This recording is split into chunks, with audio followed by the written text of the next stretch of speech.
शिक्षक और छात्र की प्रेरणादायक कहानी। गांव के एक छोटे से स्कूल में रमेश नाम का एक शिक्षक पढ़ाता था। वह न केवल बच्चों को पढ़ाता बल्कि उन्हें जीवन के महत्वपूर्ण मूल्यों से भी अवगत कराता था। उसकी कक्षा में राजू नाम का एक छात्र था जो हमेशा उदास और हतोत्साहित रहता था। वह पढ़ाई में कमजोर था और उसे लगता था कि वह कभी सफल नहीं हो पाएगा। एक दिन रमेश सर ने सभी छात्रों को एक पेपर दिया और कहा, आज हम एक खास परीक्षा देंगे। इसमें सिर्फ एक सवाल का जवाब देना है। सभी बच्चों ने पेपर देखा। उसमें सिर्फ एक सवाल था, तुम्हारा सबसे बड़ा सपना क्या है?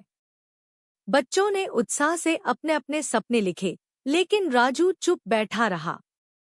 शिक्षक ने उससे पूछा, तुमने कुछ क्यों नहीं लिखा? राजू ने सिर झुका लिया और बोला, सर, मेरे अंदर कोई खास काबिलियत नहीं है। मैं कुछ बड़ा नहीं कर सकता। रमेश सर मुस्कुराए और बोर्ड पर एक बीज का चित्र बनाया। उन्होंने कहा, क्या तुम जानते हो कि यह बीज अगर मिट्टी में सही देखभाल के साथ लगाया जाए तो यह एक बड़ा पेड़ बन सकता है? राजू ने हाँ में सिर हिलाया। तो फिर तुम यह क्यों सोचते हो कि तुम कुछ नहीं कर सकते? रमेश सर बोले, हर इंसान के अंदर अपार संभावनाएं होती हैं, बस हमें खुद पर विश्वास रखना चाहिए और मेहनत करनी चाहिए। उनकी यह बात राजू के दिल में उतर गई। उसने अपनी पूरी मेहनत पढ़ाई में लगा दी। धीरे धीरे उसके अंक सुधरने लगे और सालों बाद वही बच्चा एक सफल वैज्ञानिक बना।